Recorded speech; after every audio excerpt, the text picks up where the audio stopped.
เกิดที่ว่าเพิ่นสังเกตเห็นว่าเพิ่นเฮ็ดนี่ทาสีเขียวขีสีคำจุดนี้ก็จะเป็นหนึ่งจุดที่ว่ามีพญาศรีสัตนคราชพญาหนึ่งเสร็จอีกอนุโมทนาสาธุการต่อมาคาพาพระรัตนตรัยอยู่ที่วัดป่าภูทองหนองคับแสนสบายดีพบกันเส้นเก่าเส้นเคยพี่น้องต่อจากตอนที่แล้วมานี่ตอนที่สองข้าพเจ้าจะนำพาท่านผู้ชมไปรับชมบรรยากาศอยู่นี่แหละยังอยู่วัดป่าภูทองหนองคำแสนต่อจากตอนที่แล้วพี่น้องตอนนี้ข้าพเจ้าจะนำพาท่านผู้ชมไปรับชมจุดหนึ่งที่ว่ามีผู้คนมาทานน้ำทานอาหารอื่นพี่น้องอยู่ในจุดเบื้องหน้าพระใหญ่อยู่ทางเบื้องหลังข้าพเจ้าเองพี่น้องตอนนี้ข้าพเจ้ามาอยู่จุดทางเบื้องนี้นี่หลังจากนั้นจะพาทางผู้ชมอ้อมไปพุ่นละไปฮอดบ่อนเพิ่นเคนน้ำอื่นๆและเป็นบ่อนใส่บาทน้อยจำนวนหลายบาทอยู่ในจุดนั้นพี่น้องนี่ก็จะไปติดตามมาชมขอฝากกดไลค์กดติดตามกดกระดิ่งแจ้งเตือนในช่องสวรรค์บรรณาเลยท่านผู้ชมเพื่อจะได้รับวิดีโอใหม่ๆมาให้ท่านผู้ชมได้รับชมตอนต่อไปไปชมพร้อมกันพี่น้องก็ถือว่าท่านผู้ชมจะพาไปชมจุดนี้ก่อนพี่น้องนี่อยู่ในนี้ก็จะมีพระเจ้าเพิ่นโกปฏิสังขรณ์มาอยู่ในนี้หลังจากนั้นเราก็จะขึ้นไปเบื้องเทิงอ้อมไปพุ่นไปฮอดจุดที่ว่าเพิ่นได้มีพอออกไม่ออกผู้คนมาเฮ็ดบุญเฮ็ดทานมาเคนน้ำและปัจจัยอื่นๆอยู่ในจุดนั้นพี่น้องนี่ก็ถือว่าในจุดนี้ก็จะมีพระเจ้าเพิ่นกับปฏิสังขรณ์อยู่ในจุดนี้คือท่านผู้ชมเห็นสาธุผู้ข้าก็ได้มาเห็นบัดนี้ก็จะขึ้นไปส่วนบางนี้คือว่าการตกแต่งเป็นเอกลักษณ์เฉพาะพี่น้องก็จะเห็นนี่พญานาค7หัวนั่นก็เอิ้นว่าพญาศรีสัตนาคนาคูหัวเดียวจะเป็นพญาศรีสัตนาคราชนี่เป็น7หัวพี่น้องเพิ่นเฮ็ดอยู่ในคันไดขึ้นไปเบื้องเถิงนอกจากนั้นแล้วก็จะเป็นจุดหนึ่งที่ว่าผู้คนก็ได้มาสักการะบูชาบัดนี้จะขึ้นไปส่วนเบื้องเถิงหลังจากนั้นจะลงออกไปเบื้องหลังขึ้นไปเถิงก่อนไปนี่เกิดที่ว่าเพิ่นสังเกตเห็นว่าเพิ่นเฮ็ดนี่ทาสีเขียวขีสีคำก็แล้วแต่การออกแบบประดับประดาของนักประติมากรรมนั่นเองพี่น้องสวยงามเห็นหางกอดแก้วขึ้นมาอยู่ในแท่นจุดเพิ่นจุดทูปจุดเทียนสักการะบูชาพระพุทธรูปนี่จะในจุดนี้นี่บ่สาธุครับได้ไหม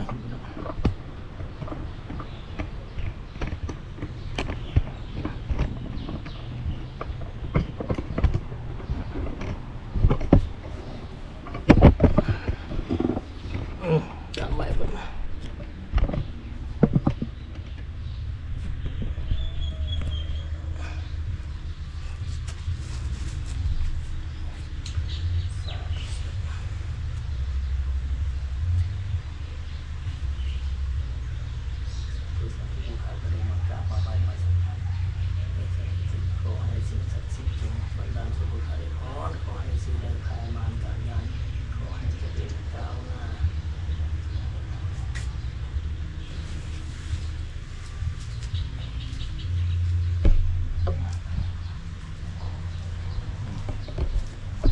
ชุดนี้ก็จะจุดธูปไว้เนาะที่แทนจุดธูปจุดเทียนอื่นในส่วนเพดานเพิ่งก็ได้ตกแต่งงามที่น้องเป็นกาของทุงพุทธศาสนานี่มันเป็นโลโก้ของทุงพุทธศาสนาในส่วนนี้พี่น้องกาที่แนมลงไปก็จะเป็นกุฏิเก่าแต่กี้พี่น้องสังเกตเป็นเครื่องไม้เครื่องปูนจุดนั้นในเมื่อก่อนในจุดบริเวณนี้ก็จะมีผู้คนเข้ามาขายเครื่องประเภทน้ำดื่มต่างๆเต็มหมดเลยพี่น้องบาทนี้เพิ่นได้จัดสรรไปขายอยู่ทางเบื้องนอกก็ถือว่าเป็นระเบียบดีบ่ให้ทางเบื้องในซับซ้อนวุ่นวายพี่น้องก็ถือว่าอีกหนึ่งจุดที่ว่าเฮามาเฮ็ดบุญก็มีเพียงแต่ว่ามานั่งอยู่ในจุดที่เพิ่นกะเกียร์มาเป็นโต๊ะเป็นตั้งอยู่กองโฮมไม้เย็นดีเห็นบ่ไปบัดนี้จะลงไปพุ่นละย่างไปพุ่นไปหาจุดพระเจ้าใหญ่ที่เป็นบ่อน ผู้คนมาเข็นน้ำต่างๆ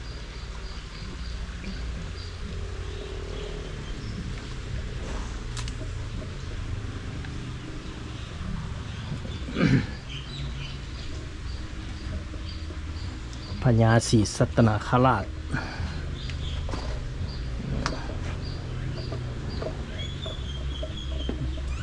จะเนี่ยเอาพญาพวกนี้พี่น้อง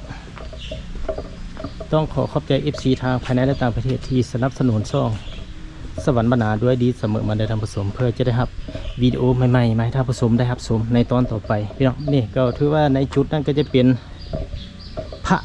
สังกัจจายพระสังกัจจายนี่สังเกตจะเป็นทองส้นๆที่นั่งอยู่ในจุดนั้นถึงว่าเป็นศรัทธาของบุคคลที่ได้ก่อสร้างพระสังกัจจายขึ้นอยู่ในแห่งนี้ในจุดอื่นๆก็จะมีเป็นเต่าก็จุดธูปจุดเทียนสักการะบูชาพี่น้องเป็นเต่าฝูงเต่าออกมาจากจุดนี้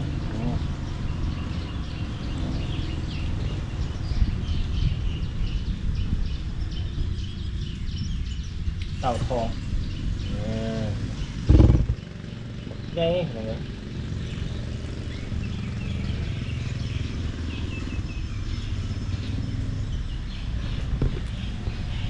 ในจุดเบื้องนี้ก็จะเป็นหอพระฤาษีจะเป็นพระฤาษีอยู่ในถ้ำพี่น้องก็ที่มาจุดธูปจุดเทียนสักการะบูชาเพิ่นได้พี่น้องก็แล้วความเชื่อของส่วนบุคคลที่เป็นพระฤาษีอยู่ในถ้ำ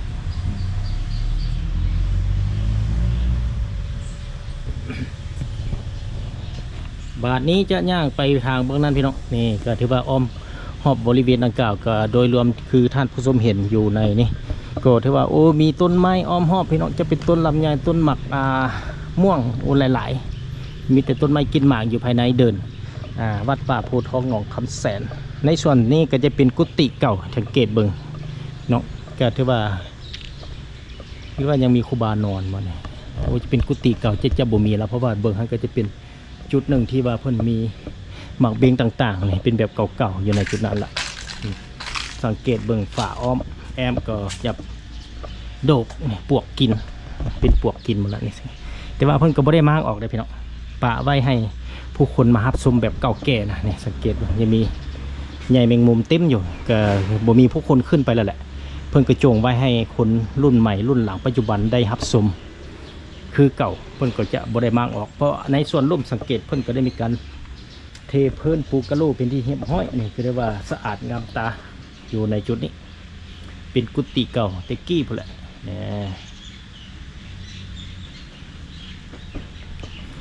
บัดนี้จะไปจุดบริเวณดังกล่าวเราจะไปหาจุดมีพระเจ้าใหญ่อยู่พุทธ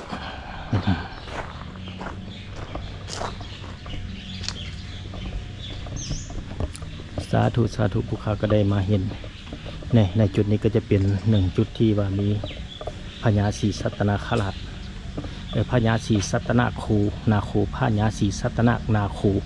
เพื่อเห็นเป็นจุดหนึ่งที่ว่าเป็นพระพุทธรูปปฏิสังขรณ์อยู่ในจุดนั้นออกแบบลวดลายโอ้สุดยอดเลยพี่น้องสวยงามอีหลียอมภาพว่าสีไม้ลายมือที่เพิ่นตกแต่งเนี่ยสวยงามอีหลีพี่น้องกว่าจะได้มาเป็นแบบสีบงง่ายเลยพี่น้องเด้อเบิ่งไหมเป็นจุดที่ว่า1 เซนเป็นแก้วเนี่ยนะสีนั้นสีนี้มาติดสีนี้นะมาเพิ่นก็เอาปูนใส่แล้วก็ติด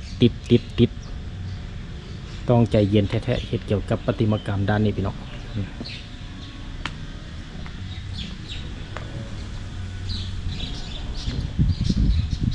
แล้วก็สามารถขึ้นไปสักการะบูชาคนได้พี่น้องสาธุผู้ข้าก็ได้ขึ้นมาเบิ่งจุดเถิงปกติผู้ข้าก็ไม่ได้ขึ้นมามาแต่ละเทื่อพี่น้องก็อยู่ในส่วนลุ่มมาฮับสมนั่นเองก็จะมีพระเจ้าเป็นพระประจำวันเสาร์วันพฤหัสวันเสาร์สังเกตง่ายๆข้าพเจ้าชื่อแต่มีพญานาค7 หัวที่เพิ่นนั่งอยู่ให้เป็นพระเจ้าประจำวันเสาร์นั่นเองนี่ก็จะเป็นพระประจำวันพฤหัสเป็นพระทั่วไปบ่แม่นจะเป็นพระประจำวันพุธนี่เพิ่นจับดอกบัวนะ ส่วนเพดานบ่ตัวนี้จุดเพดานนี้เพิ่นก็ได้มีการแต้มเอาระบายสีแบบดอกบัวในอ้อมหอบจะเป็นเสา8เสาพี่น้อง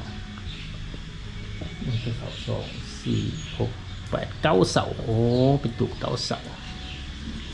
นี่เป็น9เสาพี่น้องเป็นแบบวงมนอ้อมขอบนอกในส่วนถึงของผนังนี่ก็จะเป็นหางพญานาคนี่กอดเกี้ยวมาจอดกอดเกี้ยวอยู่ทางหลังพระเจ้าทางเบื้องนั้นนั่นเองสวยงามอีหลีพี่น้องคนทาสีขาวหมดเลยเราก็สามารถมานอกจากนั้นแล้วเขาก็จะมาบริจาคได้เด้อพี่น้องนะบริจาคได้กันแล้วแต่ศรัทธาบุคคลความสะดวกภัยมันก็บ่ได้ว่ากันวันนี้จะออกไปพูดแหละ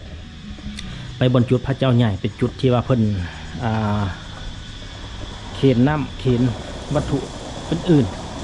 ๆแล้วก็จะไปสอดบนศาลานอกจากนั้นแล้วอยู่ในกระดานนี่ก็จะเป็นอันนั้นจะเป็นศรัทธาบุคคลที่ก่อสร้างผ่านมานี่ก็จะเป็นรายชื่อแล้วก็เป็นจำนวนมูลค่าที่ว่าเพิ่นเฮ็ดให้ผู้คนก็ได้มาในคณะรับผิดชอบโครงการแต่สุขก่อสร้างเพิ่นแหละตั้งแต่พุ่นปี2009แสดงว่าได้7 ปีผ่านมาพี่น้องเปลี่ยนแต่ปี2009ก็จะมีรายชื่อ500,000ต่ำสุดกับมันเบิ่งเกือบ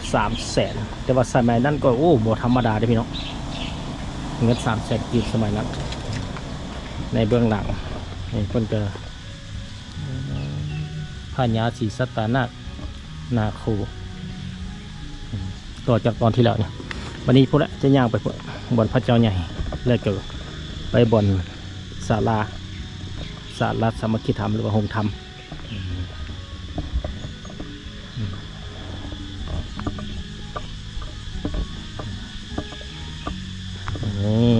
ในส่วนนั้นก็จะมีพระประจำวันเกิดจุดนี้ก็จะเป็นเบื้องหลังพระเจ้าใหญ่ที่จุดหนึ่งที่ผู้คนได้มาเขียนน้ำเขียนวัตถุปัจจัยอื่นๆก็จะเป็นทางเบื้องหลังที่มีประตูอีกนะพี่น้องจะมีประตูใส่กระเจนี่จะมีเบื้องในปิดประตูทางเข้าไปเบื้องหลังพระอยู่วัดป่าปูทองหนองคำแสนบ้านสีฐานใต้เบื้องหาดไซฟองนครหลวงเวียงจันทร์ในจุดนี้เพิ่นก็จะได้มีพระประจำวันยืนแบบเรียนไล่ไปที่ไปพระประจำวันเสาร์วันพฤหัสวันพุธพระประจำวันเสาร์วันศุกร์พระวันพฤหัสพระวันพุธตอนกลางคืนพระวันพุธตอนกลางคืนพระวันอังคารพระวันจันทร์และพระวันอาทิตย์ไล่ทุกคนมาพี่น้องจะมาครบ8 พระองค์วันนี้จะไปตรงจุดนี้นี่ก็จะเป็นจุดหนึ่งที่ว่าใส่บาตรจะเป็นจุดหนึ่งใส่บาตรน้อยพี่น้องก็ถือว่าแล้วแต่เอาจุดวิบาตจะพุทธเขาจะมาใส่บาตรได้ก่อนปลอกเข้าตักเอาอย่างนั้นมาใส่บาตร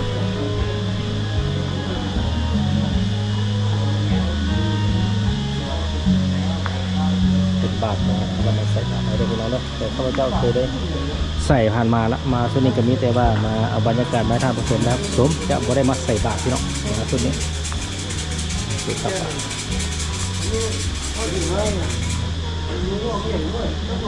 เดี๋ยวเขาก็สามารถจับนี่ในใส่บาทไหนพี่น้อง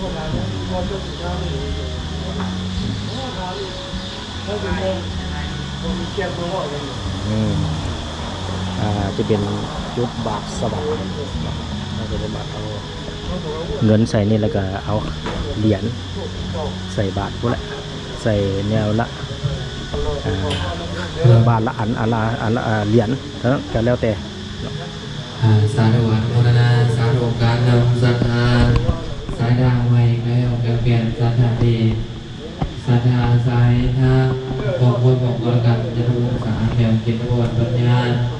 เปิดประใหม่ยังศีสัตนาคนหลวงมรณะปัจจัย200,000 กีบศรัทธาสายทางต่อมา แมวรัศมีเกียรติสุริธาของคอบัดพลของเป่าเมืองศีสัมมานาคงพัดใหญ่50ปัดเกี่ยวสังขารสายต่อมาแมววิภพแมว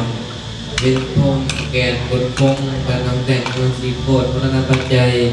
1 เศษกีบอนุโมทนาสาธุการต่อมาคาถาแมวมิตาราชจางปัจไมหงไม่จะถาพุทธีพระนาปัจจัยบริจาคมรสังสาวรารามวิสุทธิปัจจัย2 เศษกีบสาธุอนุโมทนาสาธุการนำคณะเจ้าภาพเจ้าพระสัทธา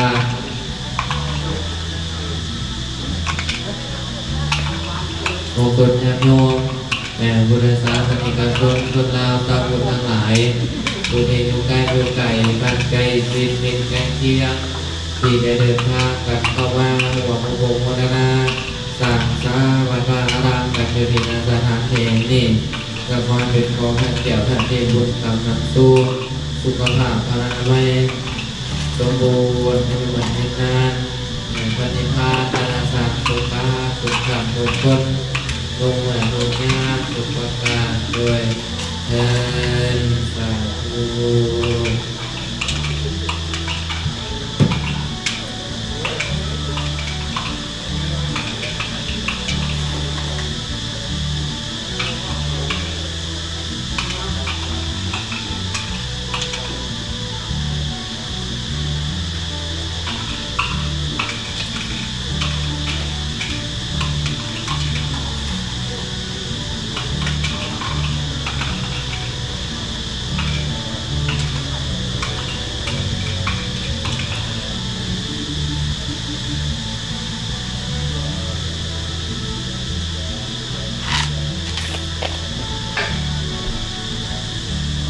ก็ถือว่า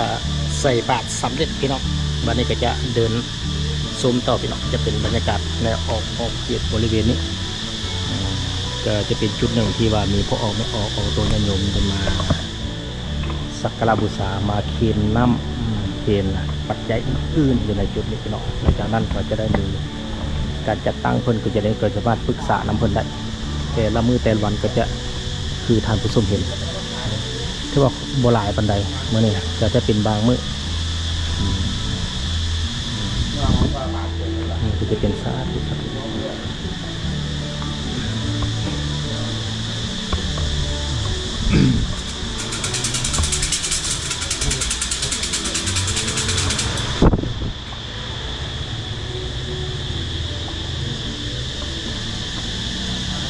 นี่ก็จะเป็นทางเบื้องหน้าพระพุทธเจ้าใหญ่ที่หลายคนก็มาไหว้คุณพระรัตนตรัยเป็นพระรัตนตรัยที่ท่านผู้ชมเห็นอยู่ในปัจจุบันนี้ที่ว่าเป็นจุดหนึ่งที่ว่าเป็นแห่งศักดิ์สิทธิ์ที่ว่าเป็นความเชื่อของส่วนบุคคลที่เข้ามาสักการะบูชาในแต่ละปีแต่ละมื้อบอกว่าจะเป็นวันศีลดับวันศีลใหญ่8 ค่ำคืนก็ได้พากันมาอยู่ในนี้เองพี่น้องอยู่ที่วัดป่าภูท้องหนองคำแสนที่บ้านสีฐานใต้เมืองหาดใส่ทองนครหลวงเวียงจันทร์นักเสียงพี่น้องนี่ก็ถือว่าอีกหนึ่งบรรยากาศที่ท่านผู้ชมเห็นก็จะมีเป็นขันบักเบงทุกแคนบูชากันแล้วเป็นศรัทธาบุคคลที่มาสร้างบนอยู่ในนี้ในจุดส่วนอื่นๆที่ท่านผู้ชมเห็นก็จะเป็นจุดหนึ่งที่ว่ามีบนนั่งบนกัดถ้าถือเครื่องคนมาหลายท่านี้เต็มเลยพี่น้องเนี่ยจุดนี้นะเต็มถ้ามีคนมาหลายแท้ๆอันนี้คนมาบ่หลายซื่อๆมันเป็นบางมื้อจุดนี้ก็จะเป็นใสเก้าใสอยู่ในจุดนี้ก็เดี๋ยวจะป่อนเงินใส่เนี่ยจะมีใส่5,000 10,000ก็แล้วแต่ 1,000ก็แล้วแต่ก็แล้วแต่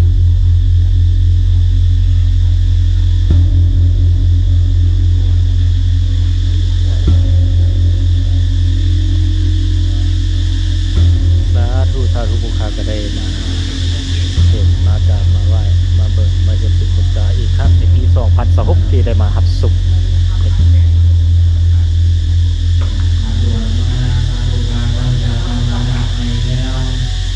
แก้วแก้วพระนาดีพระนาเดียวมีพระจันทร์ดวงอาลาดดวง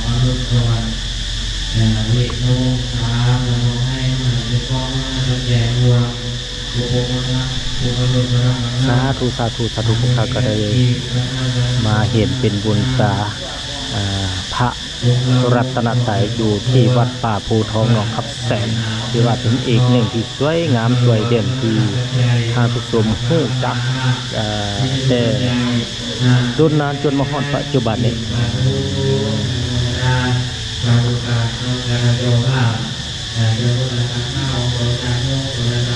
สังเกตพระเนี่ยพระวันเสาร์วันพฤหัสวันพุธตอนกลางคืนเราจะมีพระแก้วในส่วนเทิงตัวแปรปฏิสังขรณ์มาอยู่ในอ้อมหอบนี่เอง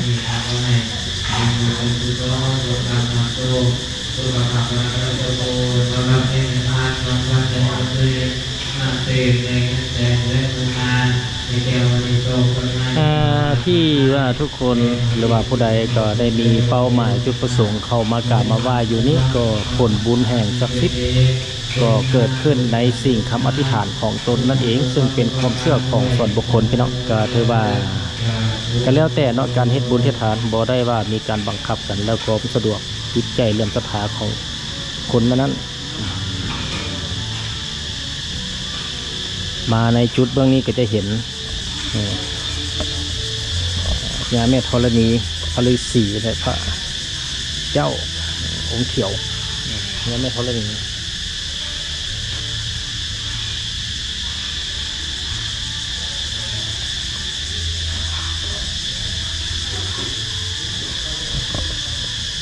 นี่ก็จะเป็นศรัทธาของส่วนบุคคลพี่น้องของครอบครัวที่ว่าเพื่อนสร้างพระเจ้าองค์เขียวขึ้นมา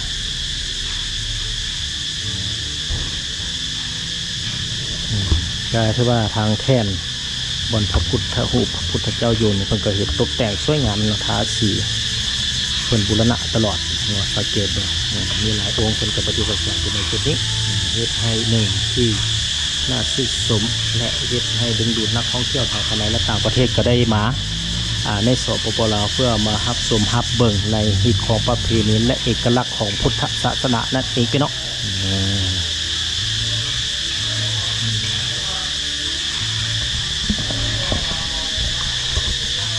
เป็นยังไงท่านผู้ชมบัดนี้จะพาท่านผู้ชมพุ่นไปบนศาลาจุดนั้นแล้วก็จะได้กลับบ้านพี่น้องว่าจะเป็นแบบใดอยู่ในทุ่งศาลา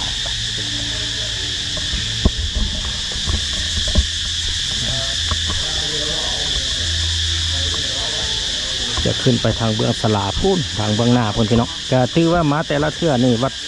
ป่าภูทองหนองคำแสนนี่ข้าพเจ้านี่ก็มาครั้งนี้เป็นครั้งที่3และแต่ปี2024-25ปีนี้2026ก็ได้มีโอกาสที่มาฮับสมเนี่ยจะขึ้นไปเบิ่งจุดศาลาจะเป็นแบบนี่ก็จะเป็นจุดศาลาจุดหนึ่งที่ท่านผู้ชมเห็นอยู่ในนี้มาแต่ละเทื่อก็มีแต่เอาภาพภายนอกมาให้ท่านผู้ชมได้ฮับสมเมื่อนี้ก็เป็นวันที่24 เดือน 3 ปี2026ก็ได้นำเอาบรรยากาศศาลา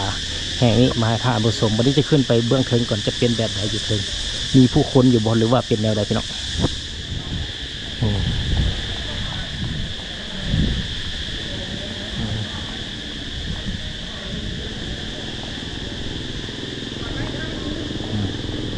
นี่พญานาคทางขึ้นสังเกตแล้ว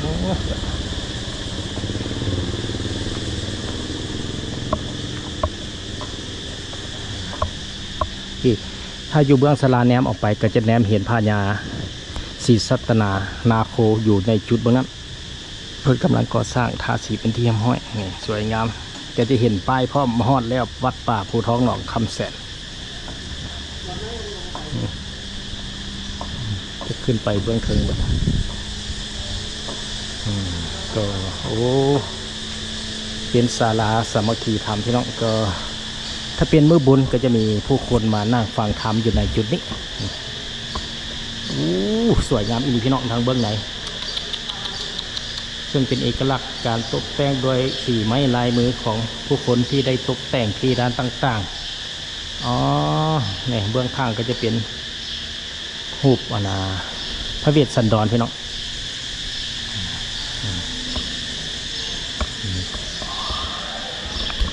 สาธุสาธุสาธุพวกข้าก็ได้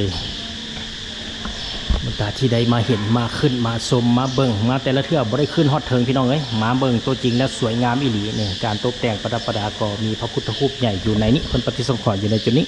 ถ้าเป็นมื้อบุญมื้อทานก็จะมีพอออกไม่ออกตนญาติโยมเข้ามาเฮ็ดบุญแล้วก็นั่งฟังเทศน์ฟังธรรมอยู่ในจุดนี้ก็จะมีพระยาคูเพิ่นอยู่ทางเดินเทศน์อยู่ในจุดนี้นั่นเองก็สวยงามพี่น้องได้ขึ้นมาเบิ่งแล้วอยู่นี่ศาลาอยู่วัดป่าภูทองหนองคำแสนถ้าเฮาแนมออกไปเบื้องนอกก็จะเห็นจุดที่ผู้คนมาเฮ็ดบุญเฮ็ดทานนั่นเห็นบอกจุดนั้นจะเป็นพระเจ้าใหญ่คนจุดเด่นที่สุด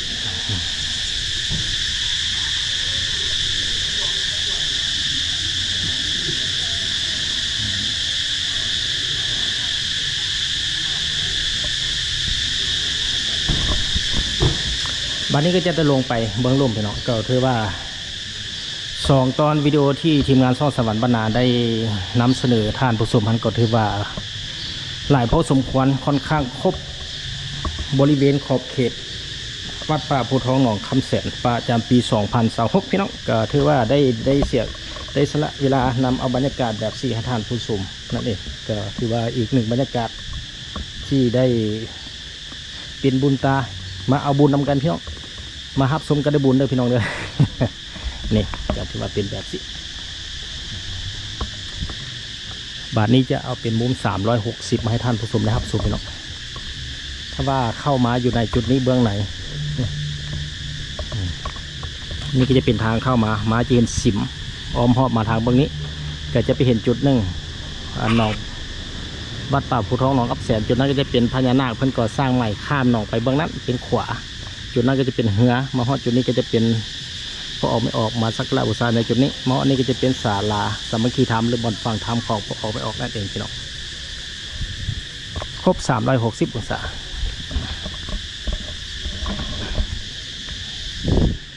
เป็นยังไงท่านผู้ชมมาฮอดนี้กันนำเสนอวิดีโอตอนนี้ขอจบแค่นี้พบกันใหม่ตอนต่อไปขอลาก่อน